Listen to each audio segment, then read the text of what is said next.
Boa noite, pessoal. Vamos lá então? Mais uma aula nossa da série do que somos feitos dentro da bioquímica celular. E hoje a gente vai ver quem? Lipídios, também conhecidos como as gorduras e os óleos. Aqui a gente tem alguns representantes, mas a gente vai falar melhor sobre eles a partir de agora, ok? Então vamos lá. Primeiro, o que são os lipídios? Os lipídios são óleos ou gorduras, dependendo da sua estrutura e da sua composição, da sua consistência, eles podem ser chamados de gorduras ou óleos. As gorduras são chamadas os ácidos graxos saturados e os óleos ácidos graxos insaturados, tá? Tudo isso por quê? Porque a gente sabe que a composição química faz com que a molécula se comporte de determinada maneira no ambiente, né? De qualquer forma, a gente está tratando de compostos orgânicos, que são aqueles compostos que nem carbono, oxigênio e hidrogênio na sua estrutura, né? E os lipídios dentro dessa composição toda aí, eles podem variar um pouquinho, ter um radical diferente como enxofre e tal, formando estruturas diferenciadas, ou um fósforo, como é o caso dos fosfolipídios, tá? Mas, de uma maneira geral, são substâncias que são insolúveis em água, né? E solúveis em outros compostos, como um álcool, éter, acetona, né? A gente sabe que água e óleo não se misturam. Então, vamos ver como é que isso aqui se dá. Dentro da estrutura dos lipídios, gente, a gente pode dizer que eles são ésteres. Isso quer dizer que eles são compostos por uma molécula de um ácido graxo e um glicerol, ou um outro qualquer, né? Que a gente classifica como um álcool e um ácido graxo. Então, esse álcool pode ser glicerol, pode ser outro tipo de álcool, outro tipo de substância, tá? Então, aqui vocês podem observar a estrutura química de um ácido graxo, né? Que ele tem aqui, ó, a sua composição básica dentro de um COOH, e pode estar ligado a um radical que pode variar, conforme a gente disse. Aqui a gente tem um glicerol. Então, quando eu tenho a ligação do ácido graxo com o glicerol, a gente vai ter a formação de um lipídio, tá?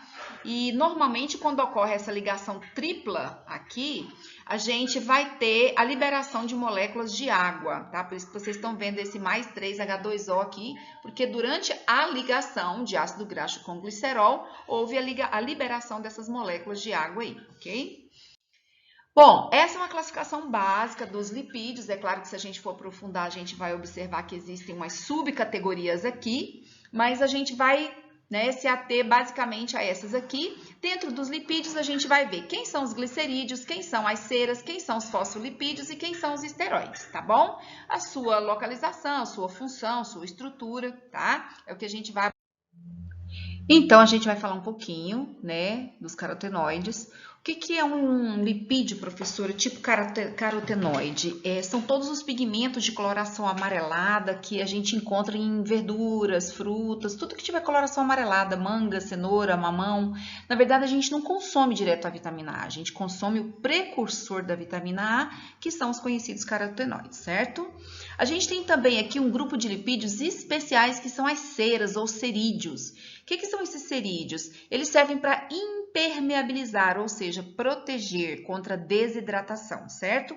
Tem cera de ouvido humano, tem a cera de abelha, tem a cera que envolve as folhas aí, a película, né? Uma película bem cerosa mesmo, que faz com que a água deslize, nem sai água da folha e também não entra água na folha ou no fruto. Quem nunca foi lavar aquela manga maravilhosa, né, para poder apreciar ali pelo mês de novembro e nunca percebeu que tem uma camadinha branquinha ali, esbranquiçadinha, que quando você lava, caju também tem muito isso, você passa a mão no caju, parece que ele tem um óleo, né? Ele tem realmente uma gordura, né, que tem a função de impermeabilizar a delicadeza dos frutos, certo? Outros tipos de lipídios também que a gente não pode deixar de falar são os fosfolipídios, ou seja, são lipídios que têm como um radical um fósforo, né? E esse fosfato aqui, ó, esse fosfato ele dá toda uma característica especial para esse fosfolipídio. O que é um fosfolipídio, professora? Eu vou apresentar para vocês uma membrana plasmática, porque a base da membrana plasmática é fosfolipídio.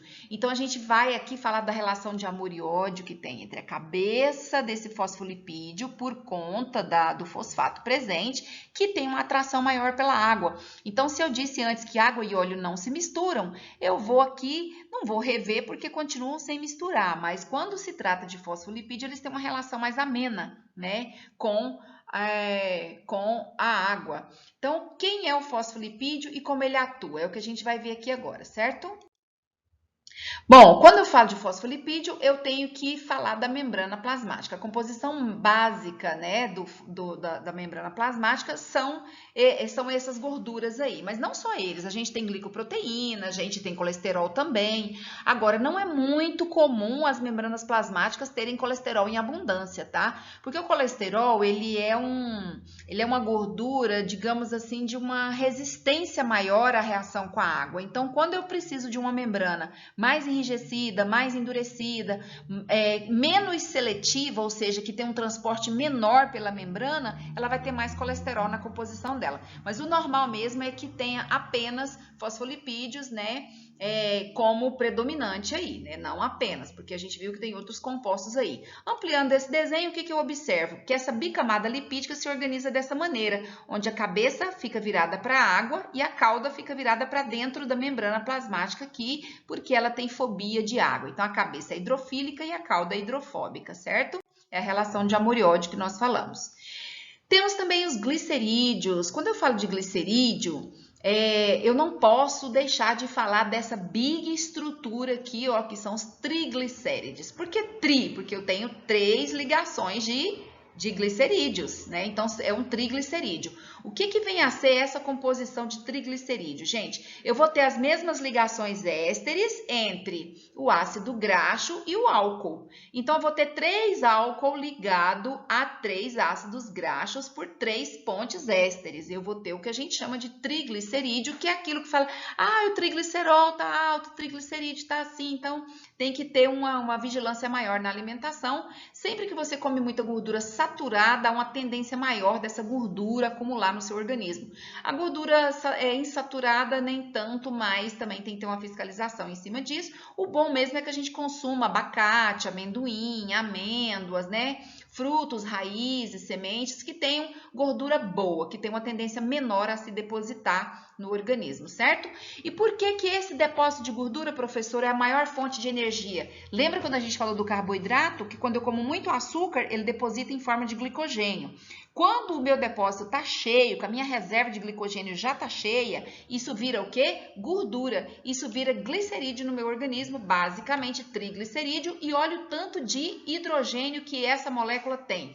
Porque a reação do hidrogênio com as outras moléculas, com os outros átomos, libera muita energia, né? Os elétrons aí trocados, essa troca de elétrons aí nessa reação acaba liberando muita energia. Então, é uma molécula altamente energética, por isso que o depósito de gordura da nossa pancinha charmosa é o que nos mantém vivo por até 15 dias, caso a comida esteja escassa, certo? E esse aqui é um desenho colorido para que vocês possam visualizar melhor a ligação dos ácidos graxos e os álcoois aqui, né, que são os gliceróis, tá? Então, e aqui as ligações ésteres que se formaram aí, certo? Vamos falar também agora da categoria dos esteroides. O que são os esteroides? São os lipídios de uma natureza mais de metabolismo, mais hormonal, não apenas hormonal, mas basicamente hormonais, tá? A gente tem aqui a testosterona, a progesterona e o estrógeno, que são hormônios esteroides, ou seja, basicamente eles são lipídios, né? Mas não são todos os hormônios esteroides que são de natureza lipídica, tá? E temos também aqui o colesterol, que todo mundo fica naquela dúvida, é bom, é ruim? Como é que eu vou saber qual que é bom, qual que é ruim? Como é que eu faço? Vamos falar um pouquinho sobre isso aí. O LDL é o mau colesterol. Como é que você vai diferenciar, professora? Uma dica básica, gente, uma dica matadora aí que eu uso desde sempre e sempre funcionou. O HDL reduz o índice de LDL do seu organismo, que é o colesterol que tem tendência prejudicial. Ele deposita, ele interfere no seu metabolismo e acaba causando aí uma série de reações indesejáveis. O que acontece? O HDL, que é um tipo de gordura, é um tipo de colesterol que a gente viu, ele reduz o nível de LDL, por isso ele é chamado de bom colesterol. Então, tudo que é bonzinho, a gente bota ali um humilde nele, HDL, H de humilde. Então, ele é o bom colesterol. Segue essa dica que você não vai confundir mais nunca, tá? O LDL é o vilão e o HDL de humilde é o bonzinho nessa história. Mocinho e bandido já identificados, vamos seguir a fita aqui.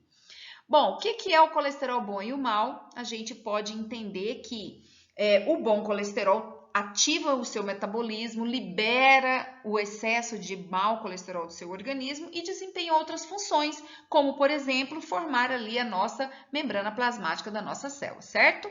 Está classificado como bom e mal, e a gente vai falar um pouquinho aqui sobre o acúmulo desse mau colesterol, o acúmulo dessas gorduras, através de um vídeo curtinho que eu separei para vocês aqui agora, certo? Se vocês nunca ouviram falar de aterosclerose, às vezes as pessoas morrem, arrebentam a artéria aqui, dá um infarto e tal. O que foi que aconteceu? Gordura nas artérias, ou o que a gente chama de aterosclerose, formado por essas placas de gordura ou placas de ateroma.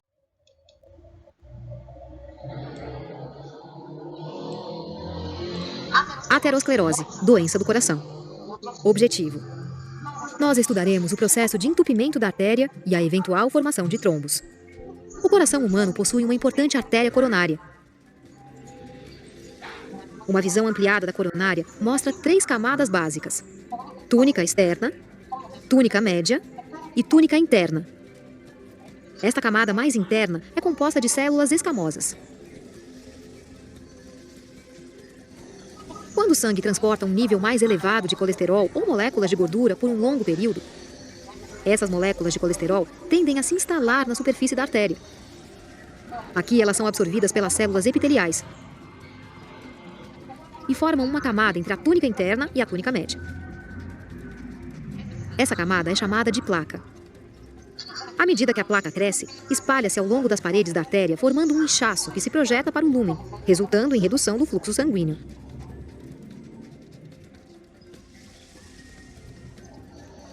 Às vezes, as células epiteliais podem se romper em algum ponto. Isso ativa as plaquetas, que começam a formar fios de fibrina. Com o tempo, forma-se um coágulo.